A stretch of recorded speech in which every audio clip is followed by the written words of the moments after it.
From the Homestead Studios in Santa Clarita, California, this is a Headache Soul production.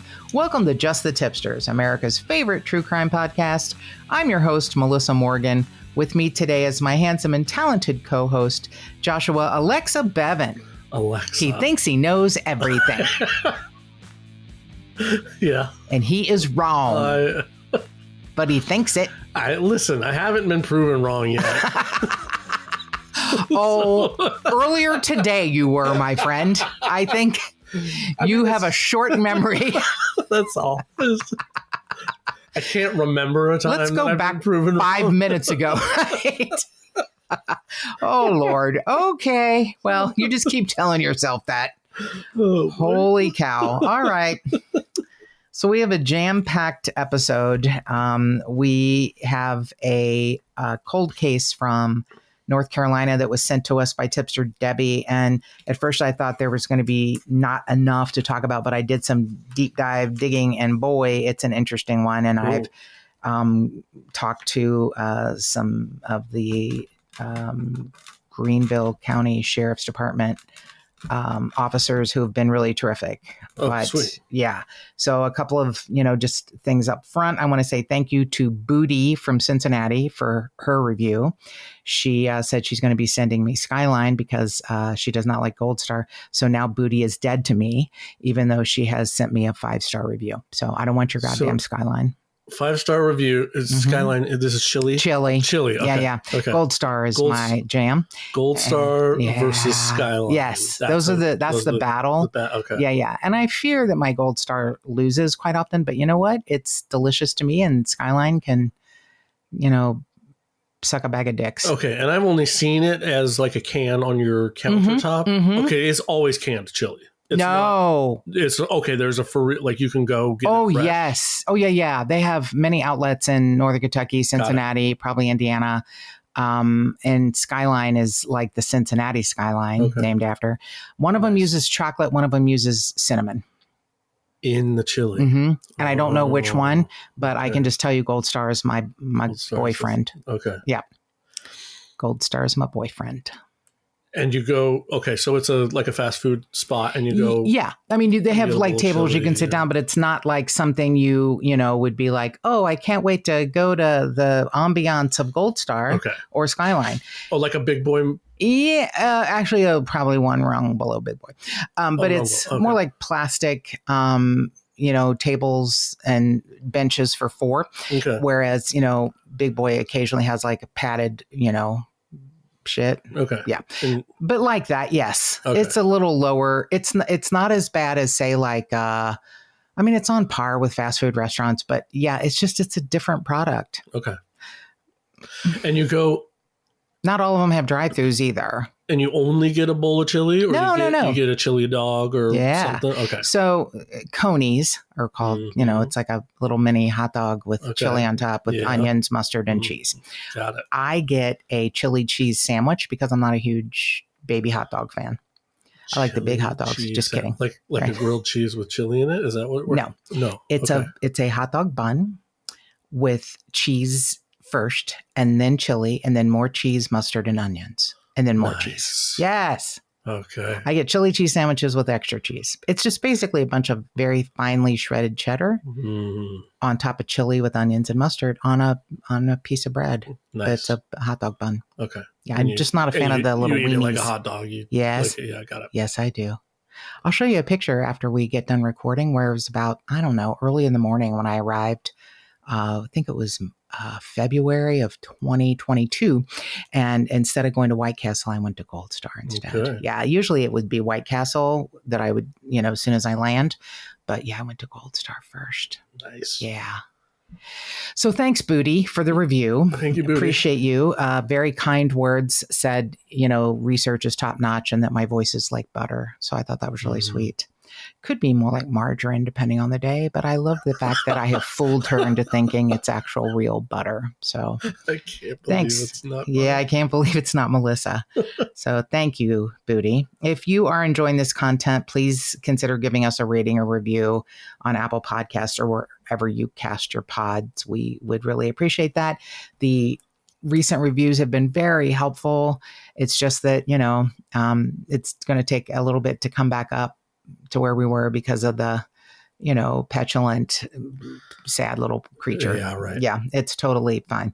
So again, we got kind of a power-packed episode today. We got a lot of response from the Jimmy Hoffa episode from listeners all over. I was amazed and surprised and delighted with the number of you that loved the episode, found out more about Frank Sheeran, possibly being, the person that ended Jimmy Hoffa's life. Yeah. And the theories and the information, it was really fascinating hearing from all of you. I really am grateful to the listeners. Please know you can always email us. I'll give the email at the end of the episode. You can call us. We have a Tip-Ster hotline. You can find us on any of the social medias. You can, reach out that way. But I love hearing from you. And some of you have amazing theories, descriptions, tidbits of information from older relatives who've told you things. And I love hearing from you. So you can contact us at any time. And we are so delighted to have our sponsor, Magic Mind, with us this week. I told Joshua last week that my weekend trip to Las Vegas was uncomfortable, allergy wise and health wise, because it was 120 and they hit a new record, and I just hate the heat. And I have never been in Las Vegas in the summer. I've only gone in the fall and the spring when it was hot but livable. Right. In the summer, it is Satan's butthole. No. And I can't do it anymore. But which it would not be my choice to do that. So I'm not ever going to do that again if I can help it. I'm going in September for the National Crime Analysts Convention, which is, I'm hoping, not going to be as bad as July. Please, God. I know. Mid-September. Okay. I know I'm probably, but I have to go. That's different. I got to schmooze and shit. Sure. But this time I'm not going to forget my Magic Mind. Yeah. Because I forgot it. And, it's in the refrigerator, and I remembered my thyroid meds and everything else, but nope, didn't remember my Magic Mind. I thought, I'll be fine for 3 days. And no, sir. And you actually I felt the difference. Yeah. I didn't, it was subtle because I didn't know how bad I felt until I got home and started taking it again and felt so much better. Nice. I don't want to, attribute things to it that, sound like, snake oil, but it's amazing for me. It is kind of magical. It changes how I feel. It changes how I move through the world. It helps keep me, even keeled and level. It's like sustainable energy, but not too much energy. Nice.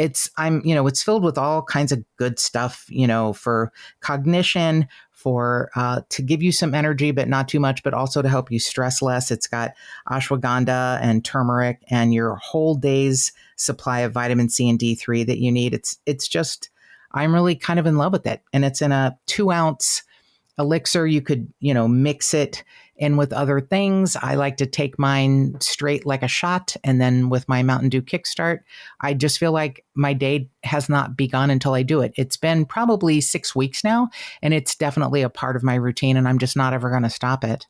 So if you want to try something, if you're feeling kind of tired or sluggish, if you need something to help you, get out of a slump or over a hump, which is exactly how I felt, please consider going to magicmind.com and putting in the promo code area Tip-Sters 20, and you get 20% off. And I can't say enough about how much I love it. And I hope you'll give it a try. I'm just going to say, I hope you're going to take this opportunity, because it is an opportunity that you have here to get it at a great price. And I think you are worth it. It's worth trying, and you are worth it. So this case, again, sent to us by Tipster Debbie, who lives in Ashville, North Carolina. And at first I thought, oh, Debbie, there's not enough here. But, oh, yeah. So I think I posted it. I actually posted it on the Just the Tipsters Instagram page, and then it went to the Facebook page. So, no shade on local WYFF, probably Channel 4. But they made some grievous errors. Oh, no. They misspelled one of the victims' names. But my favorite part was the Greenville County Sheriff's Department. They left out the O in county. So it was the Greenville County Sheriff's Department.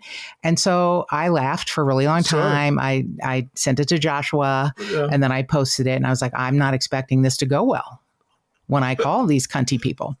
And they are the least cunty people. Okay, oh my God. They showed up in spades and had no idea that I wanted to tell them. I thought if they're going to be assholes, I'm going to say, hey, why don't you look at this article from July 8th, you fucking cunts. Nope.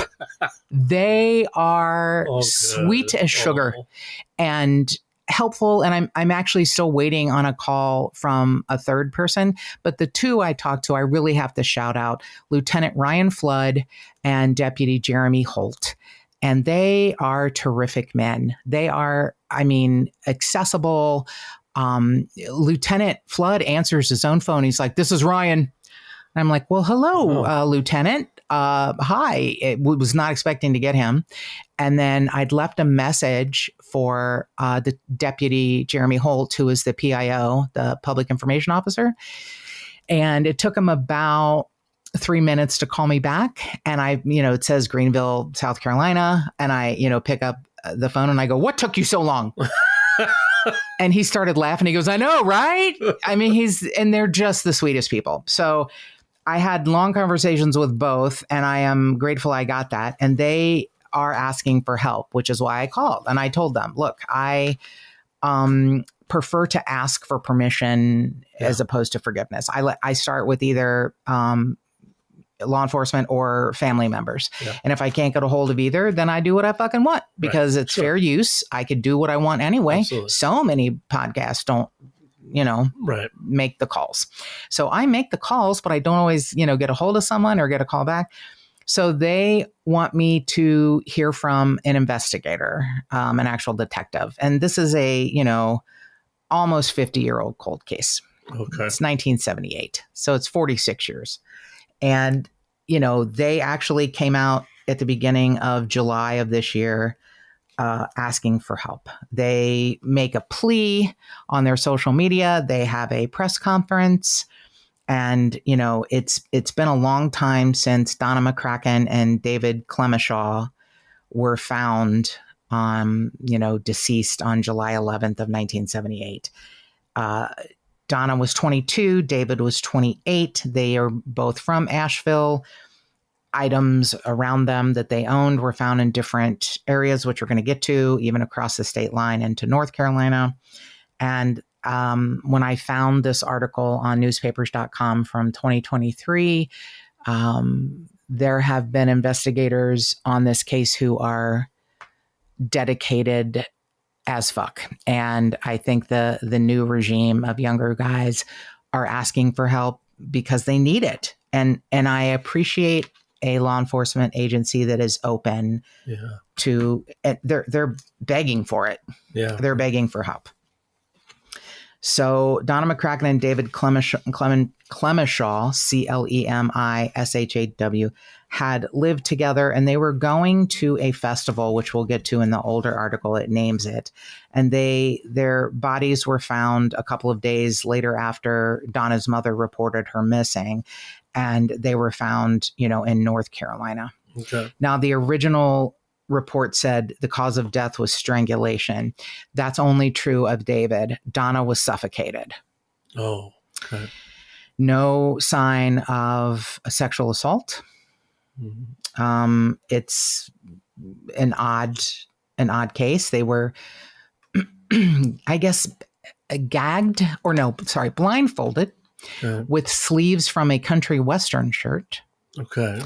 And the same kind of twine that was used to go over the shirt to make the blindfolds was the twine that they were bound with. Okay. It seems like it was maybe hay baling twine. Got it.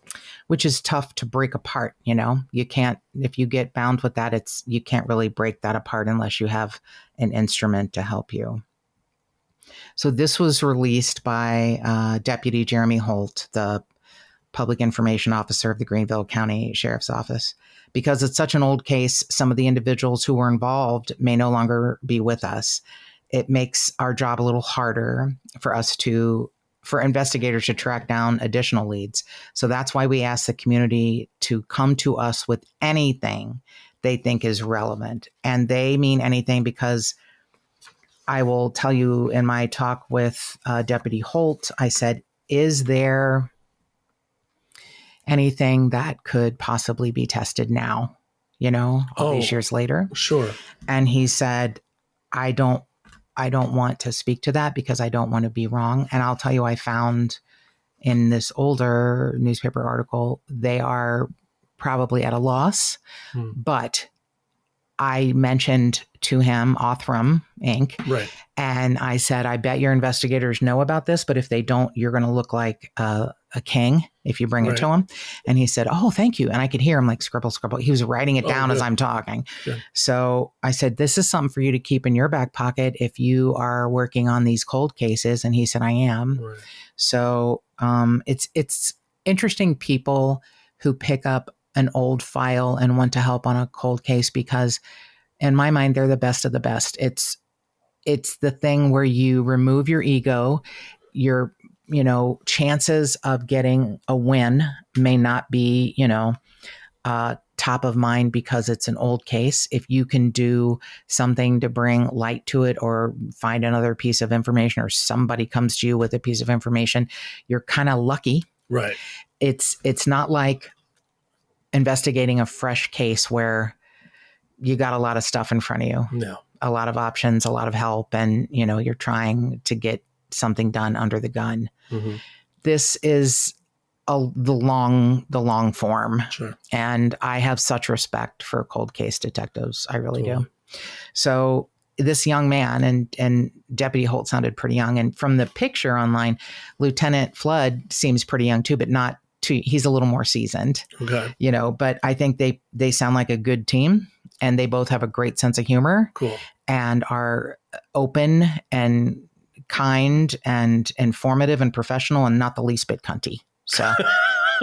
So shame on you, WYFF4. Get a goddamn editor. Right. I mean, so we are going to have a number. They want it known that tips can remain anonymous. So what they have is a Crime Stoppers number. So we're going to give you that. But in the meantime, I'm going to read you from this article from the Ashville Citizen Times in 2003. So 25 years after Donna and David are found, this I'm going to show Joshua a picture because he looks like the kind of detective you want kicking open doors and taking names. Look at Tom Siegler. Oh, yeah. I mean, he's like, I ain't taking no shit. Oh, man. Yeah. I want to watch the movie. He's he's Buford Pusser or something. I mean, he is. Yeah. So Tom Siegler, was the detective who was not the original lead because he had started the day before in homicide when their bodies were found. Okay. But he actually did do early work. At one point moved to Asheville for 6 months to investigate it. Huh. Okay. The file has over 1,000 pages, half of which is kept locked, as they describe it, deep in the bowels of the county sheriff's office. And the other half was with him. Oh, wow. Okay. He carried it with him physically. Yeah. So he was always on it. And he says in this article, I believe I know who killed Donna and David, and I've talked to them and I've stared them in the eyes. Oh, wow. Now, he believes one of them is deceased. They don't name them, but he wanted it to get out there that they had an idea of who they were. I believe he spoke to them when they were incarcerated. Okay. So, yeah. So this couple, 25 years ago on July 11th, were found lying blindfolded in a creek bed near Tigerville, South Carolina, in a bean field. Their wrists were bound with this type of twine. Siegler just would not let go of this case, and he you're going to hear. It kills me that they tried so hard back then to test things. And he's like, his main goal is to give Donna's mother and sister some peace. He said, I don't think knowing who did it is enough. Donna's family deserves peace. Donna was an employee of the Mountain Area Health and Education Center, and she and David Clemishaw lived together. He was a 28-year-old machinist, and they had planned to go to something called Unto These Hills Festival, and that, I think, probably attracted people who would wear a Western type shirt. Okay. It sounds like that. They were going over the 4th of July weekend in 1978, but they never got there, and Donna's mother reported them missing. Detective Siegler said it looks like they left in a hurry. So they lived together, remember. He said Donna's rings were on the sink as if she'd taken them off to do dishes. So we're talking 1978. So Donna's sister Anita, who'd lived in Denver, was 20 years old at the time. And she said, we were very close. She knew more about me than anyone else ever did or ever will. She said her older sister was outgoing and loved life. This is the part that I did not get through without crying. She said, as a tribute to Donna, I live life twice as hard. Oh, yeah. That's pretty incredible. Yeah, when, your 2 years older than you sister disappears and then is found murdered, you make it your life goal to live your life twice as hard in honor of her. Yeah. That's kind of incredible. Yeah. So on July 11th, the sheriff's deputies in Greenville County received a call from a migrant worker who had discovered their bodies lying near each other in a creek bed running in a field off of Barton Road. Their blindfolds were made of sleeves torn from a Western-style shirt and secured with the same binding twine that bound their wrists. An autopsy found McCracken had been suffocated and, it was the other way. No, that's it. Donna was suffocated and David was strangled. Okay. Yeah. Now the detective said they may have been robbed because their money and personal effects were gone and there was no evidence of sexual assault. I just don't feel like these were two people that had enough in life to be murdered for a robbery. Oh, sure. They're young. Okay. They're both hardworking. Well, these are not like rich people. And maybe they went to this festival. Well, they didn't make it there. They got robbed, so to speak. We don't know. Yeah. I mean, maybe someone took their personal belongings and dumped them or gave them to other people. David's car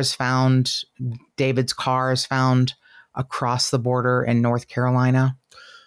So just a joyride? I don't know.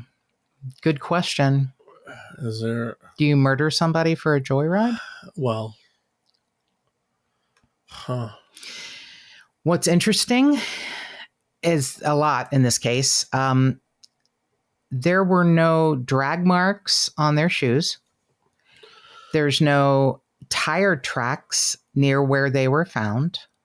There's no way to explain how they got in this creek bed. Oh. Right.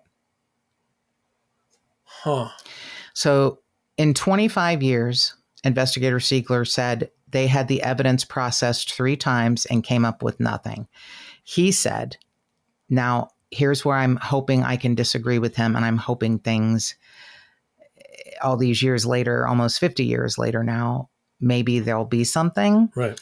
He says, there's no hairs, no fiber, no fingerprints, no witnesses. What kind of technology can you use when you have no evidence? Mm-hmm. Right. He said, the case has been difficult from the beginning. The victims lived in Ashville. The bodies were found there. Their dogs were found in the western part of the county, and their car was found in Madison County. Wow. Yeah. Their dogs, I guess, had been let loose. Oh, okay. And a woman found them or saw them hanging around her house, and then saw on the news that their dogs were missing, and then corralled them and hung on to them. Gotcha. Yeah. So David Clemishaw's 1966 Chevy Catalina was stuck in sand It was next to a creek, and there had been rain, and it had been vandalized. The battery was removed from it. The windows were down, and the inside was wet. Detective Siegler said if there was evidence, it was basically eroded by weather conditions. Oh. So it was like not quite a week that they were found. Okay. But I get it. If there's rain, it's July and South Carolina. And do you do that on purpose? Do you park the car, roll the windows down, hoping that the rain washes it? Maybe. Yeah, why wouldn't you wipe it down or something? I mean, you tore your sheets off, your shirt sleeves off. Yeah, so you still have the rest of the shirt to wipe it down with? Yeah, you wipe your butt or something. Use your butt to wipe. I mean, if you're tearing your shirt sleeves off to blindfold people, you're going to be hopefully smart enough to wipe shit down. But yeah, maybe hoping that humidity or weather. Yeah. But also, how expensive is a battery in a 12-year-old car? Is it worth it? A battery, a 1966 Catalina, in 1978? I can't imagine it's worth much of anything. Right. Yeah. So why take it out? Maybe so somebody isn't able to move the car. Oh, I mean, it's got the VIN number. It's not. It could be identified. I'm wondering if maybe someone else stole the battery. Like they see the car sitting there, and it's been sitting here for a few days. Yeah, I'm just going to lift a battery out. Maybe. Yeah. I don't know. It seems super weird to me. A lot of this seems super weird. Yeah, shirt sleeves. Okay, blindfold them with whatever twine and shirt sleeves I've got on me. Sounds real. Not planned. Yeah, just haphazard. But why do you have to kill him? I mean, her rings are, did you kidnap him from the house? Kidnap him from the house for some sort of ransom and figure out that there's no money, and then go, oh shit. We're gonna get to one theory that turned out to not be, but what you're saying is germane. So, the investigator said we removed the car's trunk and processed it. Mm-hmm. And all we found were dog hairs, and those were their dogs. From their dogs? Yeah, from their dogs, which makes sense because, yeah. So original investigators targeted a suspect right away. Okay. They questioned the boyfriend of David Clemishaw's ex-wife extensively. Probably like, oh, he's not paying enough alimony or whatever. So they leaned on him really hard. Finally, he was able to prove he was somewhere else when the killings occurred. Mm. So this is the part that they're holding on to. And I don't know if all of these people, I know one of them's already, according to Detective Siegler, deceased, and it just happens so often like this. I'm so always weirded out. In 1980, a break came when investigators got statements from two people who said they heard two men bragging about the slayings. Now, there's two of them. Okay. She's suffocated. He's strangled. It feels like you would need two people to subdue them. Yeah. Right? So they have statements from two individuals who don't know each other, who claimed they were together with this group. And that the two individuals talked about killing them. Okay. Detective Siegler said, I know these two individuals were familiar with the county, and they were familiar with Madison County, where the car was found. Investigators questioned the men during a stint in prison, but they would not take responsibility. Detective Siegler said the most frustrating thing about it is we feel like we know who did it. With no physical evidence and only the statements, there's just not enough to charge them. Okay. In the ensuing years, Siegler has traveled to California, Michigan, Florida, and North Carolina. And he spent, 6 months in North Carolina investigating it. Okay. 6 months. Wow. He kept half of the file in his office, and then the other half was with him. It's, yeah.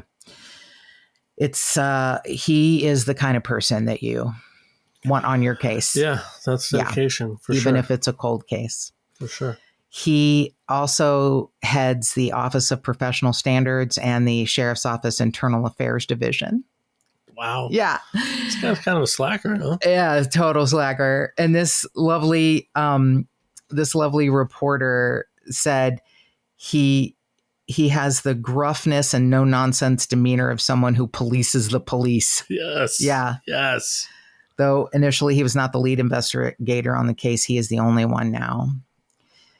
And Donna's sister, Anita, said it's hard not knowing what her sister would have been like if she were alive. It's haunting when you've been so close to someone. When she first heard about her sister's death, she wanted vengeance. And she said to her mother, look, I am really angry and I want this person or persons to die. And her mother said, 2 wrongs don't make a right. Yeah. Well. And she said it took her a while to understand that. But she said she still has comfort in knowing that Detective Siegler was, not going to stop looking for the killer or killers. And she said he's just incredibly driven and compassionate about his job and caring about other people's lives. Wow. So they had people who, over these last 46 years have really, really tried to find the answers. And I have the Crime Stoppers number I'm going to give you now, but also at the end of the episode. And then Joshua and I are going to talk a little bit about the movie Sing Sing. Oh my gosh, yeah. Yes. So the anonymous Crime Stoppers number is 864-23-CRIME. So 864-23-CRIME. I guess I could have written out the numbers for you, but I'm lazy. Hopefully you'll just remember 23-CRIME. I'm not lazy. I'm just dumb. Look at all the shit I have written on here, and I still can't, and my 85 pages of. Yeah, exactly. Yeah. All these printouts. This is not the easel of a lazy person. Yes, I'm here with my pop-up thing so I can hold my notes up. Yeah. As you can tell, I don't have a script. That's why it's, kind of like erratic and weird, but I don't like a script. I like talking points and, yeah. So anyway, I'm going to give you the number at the end of the episode again. So I know I feel like I'm switching gears, but this was, I don't have a lot of information on this case. So this is a shorter episode. So we're going to add at the end of this episode, welcome to Movie Time with Josh and Mel.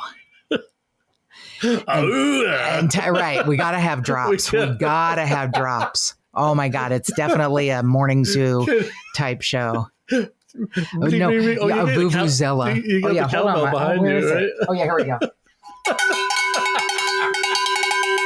Transition. Movie Time with Josh and Mel. And time is spelled Tyme. Oh boy. Yeah. Now I'll never get it to shut up. Yeah, right. Yeah. Okay. All right. So the reason we're talking about this is because last week's episode was about Ed Kemper and recidivism and reoffending and criminals, that have gotten out and doing things. And everything was such weird timing. And because Joshua is a wizard and he gets prior information, there's a program with the Regal Theaters here in Southern California where they do a Monday movie mystery or mystery movie. Mystery movies, yeah. And it's $5. Monday. It's right. It's once or twice a month. Yeah. Sometimes it'll go a while without one. Yeah. And to me, it's like some sort of a focus group almost. But I don't know who gets your information about whether you like it or not. Well, I feel like sometimes there are movies that are just going to end up on streaming. Right. And so they want to have some theaters so then you can get into awards. Because you have to be shown in front of a certain number of screens to enter for the awards. Right. I gotcha. So if it's going to go to Apple Plus, that's how they get their screens. But then sometimes it's like a movie that didn't do a lot of advertising, so they're trying to like pump it up a couple weeks before. Okay. All right. They're always random movies, and sometimes they're great, and sometimes $5 is about what they're worth. Right. I haven't seen any of the great ones, but I have. Nothing has been like so bad that I wanted to like walk out.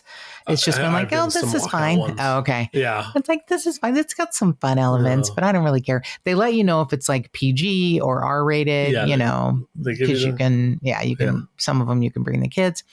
So I was folding laundry, as I apparently do every day of my life, on Monday. And I get this lovely call from Joshua like, hey, I just wanted to let you know the mystery movie for tonight is about programs in the prison system. And I'm like, well, how the fuck do you know? Because you never know until you get there.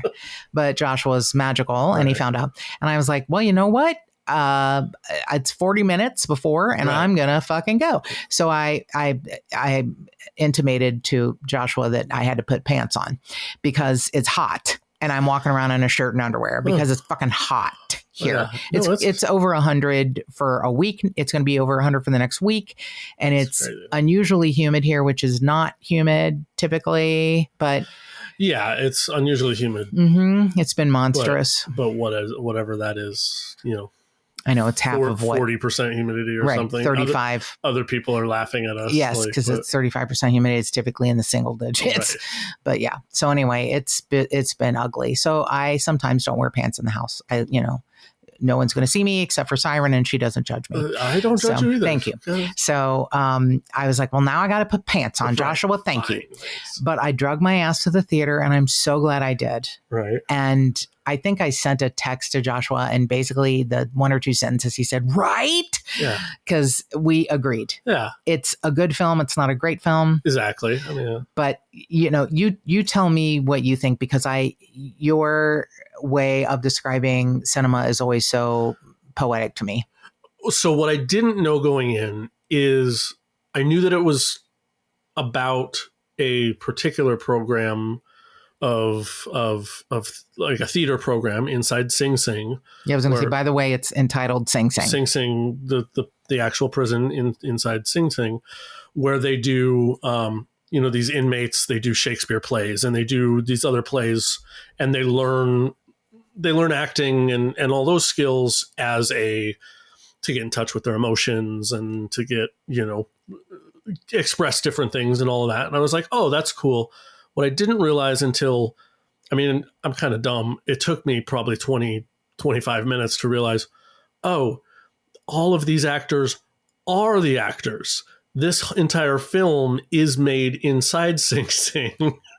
Like I knew I didn't recognize anybody, but then I went, oh, okay. These are all inmates. This is the inmates creating this film. This is, one of the inmates wrote the script. The inmates are actually filming it. And once I kind of got that in my head, I went, all right, I'm cutting them a little more slack for they're not professional actors. They are, theater actors in prison. Right. And once I realized that, okay, they're doing a fine job. They're doing this, they aren't professional writers. So the screenplay, the kind of lack of flow. Okay, I'll let some of this flow go away. And yeah. And the camera work. Okay. It was fine. Yeah. It did seem very, let's put on a show in the barn. Yeah. Like, student film. If it were student film, it would have been like, lauded. Right. But, and there is like a real director and stuff. I thought the lead actor was an actor. Oh, is he? Okay. I think so. But I could be wrong. I'll look it up. His name is Coleman, Coleman, but I can't remember his last name. But, yeah, it took me way longer than you, my friend, to realize that they're not actors. I was like, wait a minute. These people are too realistic. They got some fucked up teeth and weird haircuts. And what's going on? And facial tattoos. Yes. There is that. Yeah, they're from the Maori tribe or something. Yeah, but it was. We both agreed it could probably have had 20 to 30 minutes cut out. Yeah, it was. I think it said almost 2 hours, or maybe 2 hours, just over 2 hours.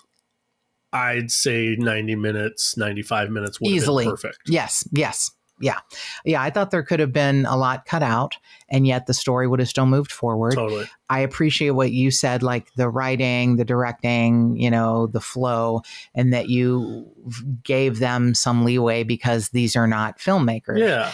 I think you can almost kind of see how it's going, like where it might go, what the protagonist might go through. Right.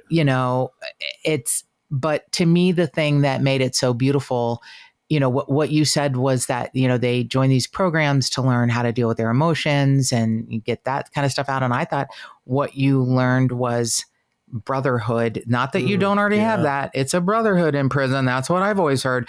But you learn that it's okay to rely on someone else. Someone else may be there to catch you if you forget a line, or someone is there to interact with you. You're not acting alone. Right. You are acting in a group, and you learn, I feel like it teaches you how to assimilate in society. Totally. So if you are going to get out, and typically, historically, people's sentences are, shortened or commuted if they are part of a group.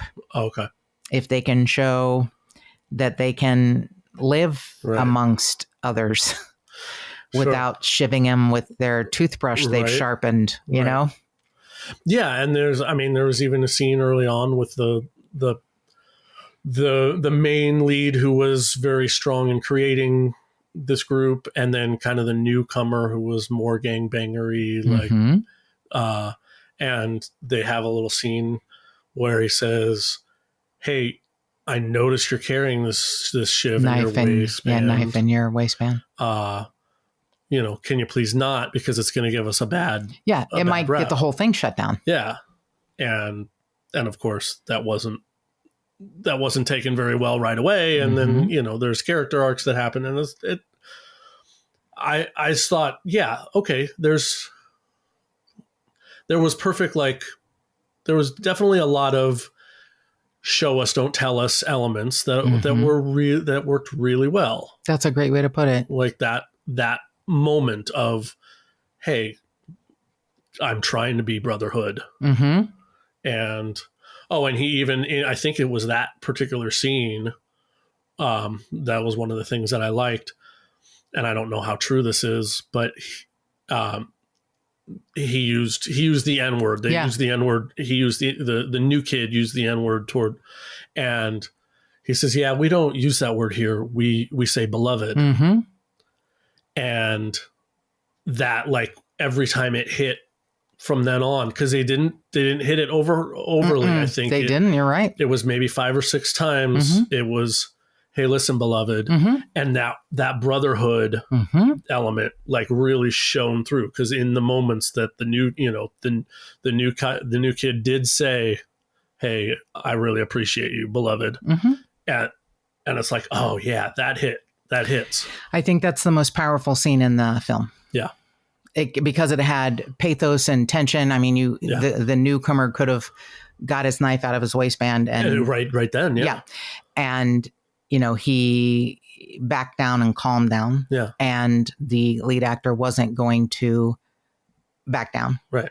He didn't want to be stabbed in his little private room where he could look out the window. Sure. Yeah. But he was also not going to let the newcomer tear down the program. Right. Which, according to John Grobman, the people that get in the programs, like the one that he, looks over in 3 different prisons in California, the Pause for Life, you have to be so vetted. Mm. In one of my favorite phrases that I did not get, I did not get a lot of support for in criminal statistics class or criminal or financial crimes. Mark used to say they're going to crawl up his butthole with a microscope. Sure. And that's pretty much what they do in financial crimes. But that's what they have to do in prison, so that somebody who does carry a knife in their waistband doesn't show up in the program and get the program shut down. Right. It's too important, and it's for too many people. Right. So, and then in the weirdest thing, thank God Joshua told me about the movie, which was so much, so important into what, last week's episode. I texted John Grobman and said, "Hey, if you haven't seen Sing Sing, I think you should. It's a beautiful film." And he texted me back and said, "I just got back. 30 minutes ago from working in a prison, and the services director wants to do a podcast from there so badly. And I told him I had a friend. I couldn't answer all these questions for him. And I said, hey, I will, I'll help you or the director in any way I can. I'm just going to say, and I expressed this to Joshua and others, I was never a fan of Ear Hustle. Everyone went on and on and on about it being such a great podcast from prison. I loved the idea of it, the fact that they got this done. Right. I just felt like there was a woman, on the outside who was not a prisoner, who was kind of like guiding them or, shepherding them. And maybe she just didn't have a strong enough hand. I don't know. But it was just like a lot of other podcasts where, people sit around talking shit. Yeah. It was like, have a point. Yeah. Just because you're in prison, that does not mean you can open up a microphone and start talking. I think beloved. Sorry. No, I mean, I think that's what it is. Cause I can't hang with any of I just didn't get it. Any of the sit around on a couch, whatever. Yeah, right. As if just because you have a microphone in front of you means that your thoughts are important. Pearls are coming out of your face. No, like you didn't have anything to say before you. Right. So no, I just didn't get it. And everyone's like, oh my God, Ear Hustle is so, groundbreaking. No, it's not. It's a podcast of some people in prison. Right. And it didn't get like re-upped for another season or something. And people were like outraged. And I was like, why? There's so much static and noise in the pod world already. I guarantee there are people in prison who have stuff to say. Exactly. And Find those people and give them real topics and, actually organize it or help them organize themselves. Yeah, no, I think you're going to do great. I hope there's a lot of personalities there. Push this project to be something real. I hope too. I hope if anyone can, it would be John. He is a force of nature. So if he can get it done, I told him I'd be of any help I could be. Sure. Of any help at all. So I think what Joshua and I are saying is wait till Sing Sing is streaming. Yeah. And then maybe watch it. And I think it might give you... I think is probably a better thing. I did feel it was long. And it was too long. And part of it made it seem longer because... It was slow. It was, they could have sped the editing up a ton. Yes, sir. Just speeding the editing up. And speeding the transitions between scenes. Yes, sir. Okay, we don't need 12 seconds of focus blur here. Right. Like that's fine once, but I wouldn't have known what to call it, but you're right. That's it. That focus pulling, like where the guy's standing there and then gets pulled into. If I were the editor, I would go to the producer. I'll give you 3. Yeah. Total. Yeah. That's all you get. I would say 5, but you're probably right. It should be 3, not 12. And they need to be impactful. Yes. Because you don't need every single time. Right. Because it's now we no get longer it. impactful. It's dramatic. Right. Yeah, we get it, what you're trying to say. Yeah. But I mean, that's me being nitpicky over what you're... it isn't. When you said student film, I think that's kind of accurate. It is. These are people who are learning and you're learning. It's smacked of, hey, let's put on a show in the barn. Right. And let's get the neighbors to come. And it's not that bad, but kind of is. It's great. For people who are learning, it's a really great a great film. Yes, they did a great job. And watch it at home. Yes. You can pause it and I think it'll give you something to think. Yeah, and go pee. Come back. Yeah. I think it'll give you something to think about. I mean, totally. I told Joshua I teared up at the end. Oh, totally. Absolutely. Yeah. I didn't think I was going to cry. I didn't want to cry, but I cried. And I was like, God damn it. It was a great story. Very impactful. Yeah. They played it. All of the characters, I think, played quite well. I think so too. And the 2 main guys that we're talking about were great. Yeah. Well, one was. And one was good. Good. Yeah. I think it depends on what bar you're putting at. If you're gonna put it up against other Oscar Denzel nominees Washington or something, no. Right. Yeah. If it If it were Joaquin Phoenix and Denzel in the prison up against each other, not the same. It would have been, it would have been a different movie. But it is it's like a really well done indie film, but it definitely needed an editor. Totally. Okay, so watch it if you get a chance on streaming. It's called Sing Sing. I guess it came out or was finished last year, and maybe they're trying to put it up, as Joshua said, for like award season. So I think I'm imagining it's going to come up in the next couple of weeks on a streaming. Yeah, that's what my guess. And it's worth it. It is worth it because some of the performances are phenomenal. And when you figure out that these people are not, professional actors, they are inmates, it's even more kind of fascinating. Yeah.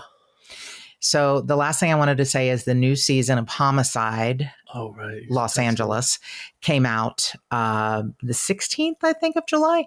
And I binged all of them because I am madly in love with the series. It's Dick Wolf produced it, so that's pretty good pedigree. Sure. And it's also cases I mostly know about, and a couple we have covered. The Mickey and Trudy Thompson. Joshua and I talked about August of last year, and the details behind that are phenomenal. But there's one detective who, if I could adopt him, I would. He's probably like my age, so I couldn't really be his parent. His name is Mark Lillienfield, and he is a Los Angeles County Sheriff's Department homicide detective. I think he might be retired. I'm not sure, but he's hilarious. Okay. He was not on purpose. He just is who he is, and who he is authentic and amazing. He was the dog handler, I guess, for the Sheriff's Department for a long time. There's pictures of him with, German Shepherds and Belgian Malinois, and he is delightful and curses more than I do. Oh, yeah. Which is why just one reason why I love him. But he talked about a suspect like threatening him, and he goes, look at me. I'm a little guy. Take a look at my face. Do you think my ass hasn't been kicked? Yes. I mean, he's amazing. Yes. He is amazing. Okay. He's like, come at me. Right. I've been here before. Yeah. It was like, I just love him. And he curses like a sailor, and he's lovely. There's one detective, and I'm pretty sure if you watch the series, you'll figure out who is gross. He is younger and handsome and talks about women in horrible ways. Oh. Women that are suspects that I guess are beautiful and sexy. Oh, Jesus. And it's super weird. Oh. But I guess he's a good detective. Okay.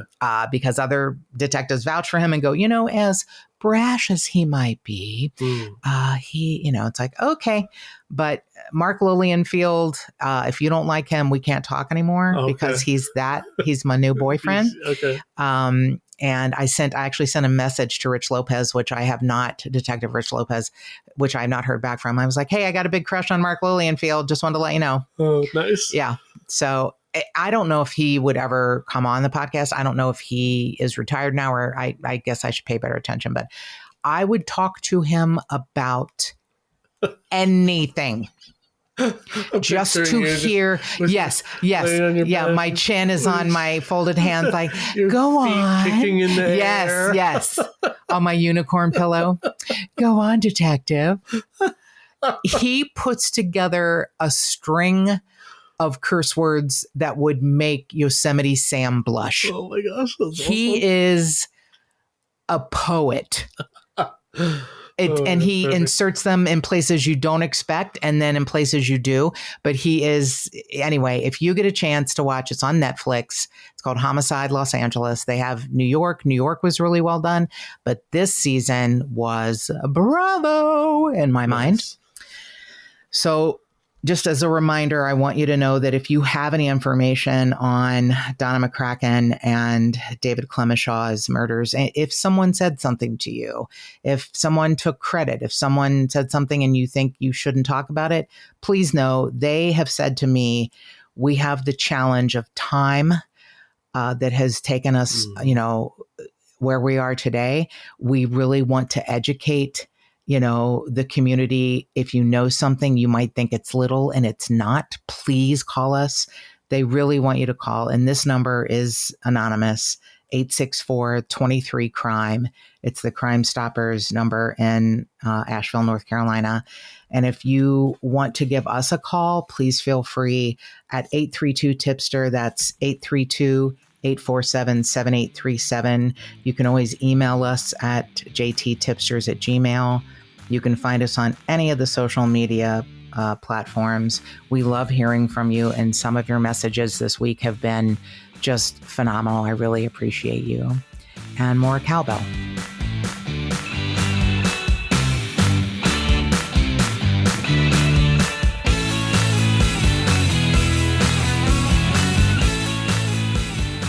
If you would like to support this podcast and get early access and other cool murderous swag, go to patreon.com/justthetipsters.